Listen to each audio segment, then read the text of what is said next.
आज की वीडियो में हम डिस्कस करेंगे ब्लास्ट के बारे में।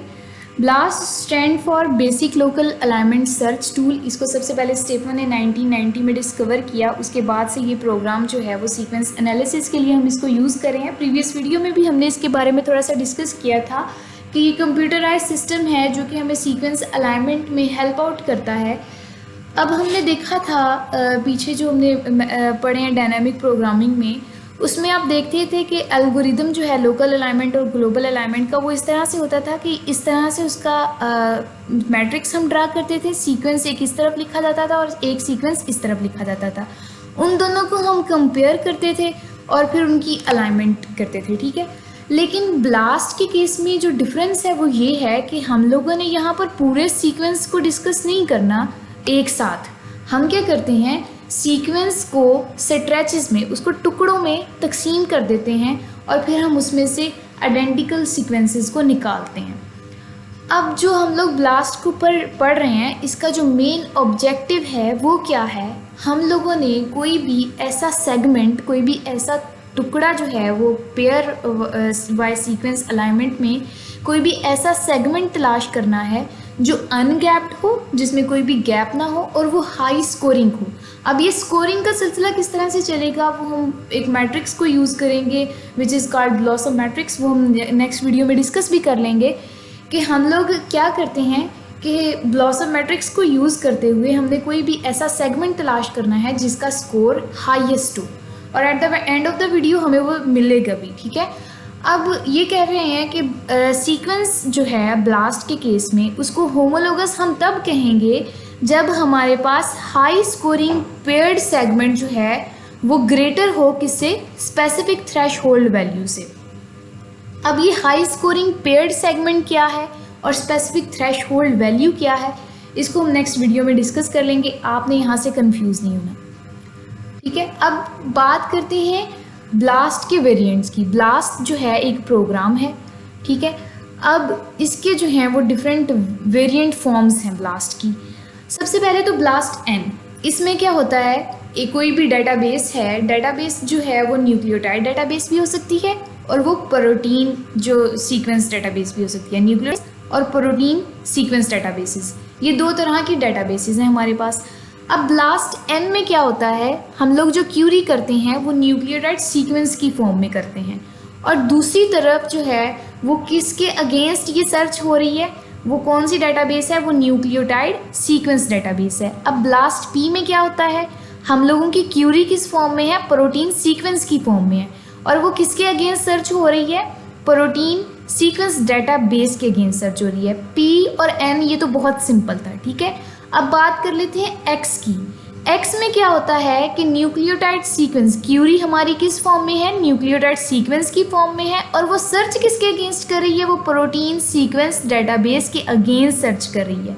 लेकिन सिर्फ इतना ही नहीं, दरमियान में क्या होता है कि ये जो न्यूक्लियोटाइड सीक्वेंस है ये ट्रांसलेट होकर फिर जो है वो प्रोटीन सीक्वेंस डेटाबेस के अगेंस्ट सर्च करता है। उसके बाद टी ब्लास्ट एन की बात कर लेते हैं। इसमें क्या होता है कि क्यूरी जो होती है वो प्रोटीन सीक्वेंस की फॉर्म में होती है टू अ न्यूक्लियोटाइड और डेटाबेसिस में कौन सी है, न्यूक्लियोटाइड डेटाबेसिस हैं, ठीक है। उसके बाद टी ब्लास्ट एक्स, ये क्या है, इसमें जो है वो क्यूरी हमारी किस फॉर्म में थी, न्यूक्लियोटाइड सीक्वेंस की फॉर्म में थी और इसमें मज़े की बात है कि हमारे पास जो डेटाबेस है वो भी न्यूक्लियोटाइड सीक्वेंस डेटाबेस है। लेकिन होता क्या है कि जब न्यूक्लियोटाइड सीक्वेंस हम लोग क्यूरी में सर्च करते हैं तो वो पहले ट्रांसलेट होता है और बाद में जो है वो उसकी सर्च होती है against the nucleotide sequence database. और जब वो सर्च हो जाता है तो उसके बाद वो फिर दोबारा से जो है उसको ट्रांसलेट किया जाता है। ये इसके वेरिएंट्स थे ब्लास्ट के। अब हम बात करते हैं ब्लॉसम मैट्रिक्स की। ये है क्या, असल में ये ब्लास्ट का जो सारा टॉपिक है, अगर ब्लॉसम मैट्रिक्स समझ में आ जाए तो ये बहुत आसान हो जाता है। इसमें ये देखें, हमारे पास कोई भी, ये समझे हमारी क्यूरी में से कोई भी वर्ड्स हो सकते हैं और ये हमारी जो डेटाबेस है उसमें से कोई वर्ड हो सकते हैं। अगर पी के सामने आ जाता है तो उसका स्कोर क्या होगा, 7 होगा। इसी तरह अगर एम के सामने आ जाता है तो उसका स्कोर क्या होगा, हमारे पास 2 होगा। एच के सामने आ जाता है तो स्कोर क्या होगा, 8 होगा। अब हमने स्कोरिंग करनी है तो वो हम किस तरह से करेंगे कि हमारी एक तरफ क्यूरी का सीक्वेंस है और दूसरी तरफ डेटाबेस जो सीक्वेंस दे रही है वो है। अब जो वर्ड जिस वर्ड के सामने आ रहा है उसका यहाँ से हमने आके स्कोर ले लेना है, तो हम उसकी स्कोरिंग कर देंगे। अगर हम ब्लास्ट को डिस्कस करें तो इसमें जो हमारे पास स्टेप्स होते हैं वो ये 5 से 6 स्टेप्स हैं ब्लास्ट की सिमिलरिटी को सर्च करने के लिए। सबसे पहला स्टेप होता है सीडिंग। सीडिंग क्या है?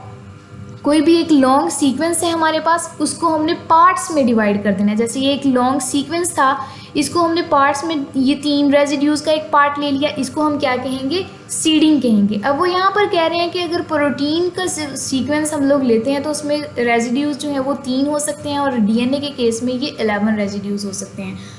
आई होप आपको समझ आ गया होगा कि सीडिंग क्या है। एक लॉन्ग हमने जो हमारे पास सीक्वेंस है उसमें से शॉर्ट को ले लिया, उसको हम सीडिंग कह रहे हैं। उसके बाद जो है हमारे पास सेकंड है स्कैनिंग डेटाबेस। स्कैनिंग में क्या होगा, हम लोगों ने एक जो हमारे पास क्यूरी सीक्वेंस है वो और डेटाबेसेस में जो सीक्वेंसेस मौजूद पड़े हुए हैं उनको हम स्कैन करेंगे, ठीक है।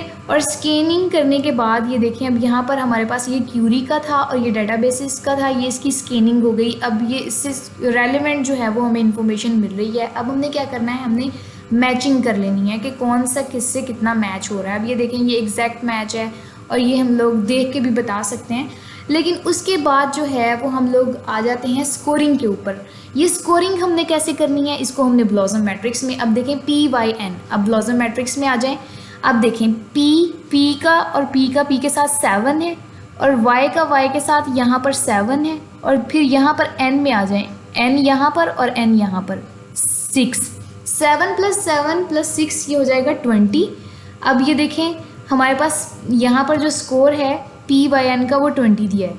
अब आपको आई होप समझ आ गया होगा कि ब्लॉसम मैट्रिक्स को यूज़ करते हुए आपने स्कोरिंग किस तरह से करनी है।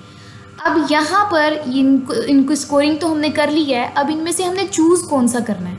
चूज़ हमने वो करना है जिसकी थ्रेशहोल्ड वैल्यू जो है वो उसके बराबर हो, जिसमें ये जो वैल्यूज़ हमारे पास आई हैं इनकी अगर थ्रेशहोल्ड वैल्यूज़ के बराबर होंगी तो उसको हम यूज़ कर लेंगे। जैसे अब डीएनए के लिए जो है वो 20 थ्रेशहोल्ड वैल्यू है और प्रोटीन के लिए 22 है। अब देखिए PYN में ये जो है वो 20 आ रहा है, तो हम क्या करेंगे, यहाँ से PYN को चूज़ करेंगे और नेक्स्ट जो है वो एक्सटेंशन में इसको इस्तेमाल करेंगे। यहाँ से आपको ये बात समझ लगी कि ब्लॉसम मैट्रिक्स में किस तरह से उसको किया है और बाद में ये थ्रेशहोल्ड वैल्यू से अब उसके बराबर है तो हम इसको चूज़ करके नेक्स्ट एक्सटेंशन में इस्तेमाल करेंगे। अब PYN जो था उसकी 20 वैल्यूज़ को हमने यूज़ कर लिया। अब एक्सटेंशन होगी, एक्सटेंशन लेफ़्ट साइड पे भी होगी, राइट साइड पे भी, डेटाबेस में जो भी। अब देखिए ना हमारी क्यूरी का एक सीक्वेंस था, अब डेटाबेस में PYN वाला ज़्यादा मैच कर लिया है। अब डेटाबेस की बाकी जो साइड पे भी कुछ ना कुछ तो वर्ड्स होंगे ना, अब वो वर्ड्स आना यहाँ पर शुरू हो जाएंगे, ठीक है। ये इसको क्या कहते हैं हम लोग, एक्सटेंशन। बाकी उसके वर्ड्स भी साथ आ रहे हैं उसके। अब हमने नेक्स्ट क्या करना है, हमने फिर से स्कोरिंग करनी है, ठीक है। अब स्कोरिंग जो है जैसे हमने PYN की थी, अब यहाँ से D और E की करेंगे। D और E की करने के लिए एक बार फिर हम ब्लॉसम मैट्रिक्स में जाते हैं। यहाँ पर हम करेंगे, ये हमारे पास है D और यहाँ से हमारे पास E आ रहा है यहाँ पर।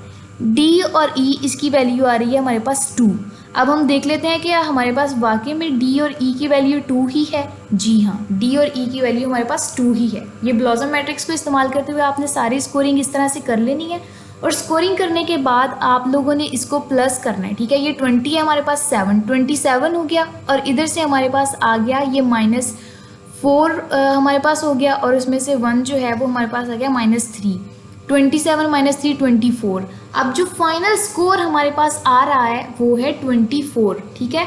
अब ये क्या है, ये हाई स्कोरिंग सेगमेंट पेयर है हमारे पास। ये वाला जो हमने यहाँ पर फाइंड किया है ये कौन सा है, ये हाई स्कोरिंग सेगमेंट पेयर है और ये इसकी वैल्यू जो है वो एक तो थ्रेशहोल्ड से अबव आ रही है और दूसरी बात हमने पहले भी बात की थी कि शुरू में हमने बात करी थी कि हमारा ऑब्जेक्टिव क्या है, हमने कोई ऐसा सेगमेंट पेयर चूज़ करना है जिसका स्कोर हाई हो।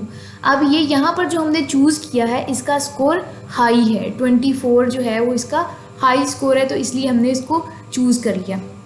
अब फॉर एग्जांपल मैं बात करती हूँ, ऐसा है तो नहीं, लेकिन अगर ऐसा हो कि हमारे पास वैल्यू जो है, ये वाली सारी कैलकुलेशन की वैल्यू ये 20 से लेस आ जाए, तो हम क्या कहेंगे कि नहीं नहीं, ये तो सीक्वेंस ही बिल्कुल भी मैच नहीं है, अप्रोप्रिएट नहीं है, वो गलत हो जाएगा।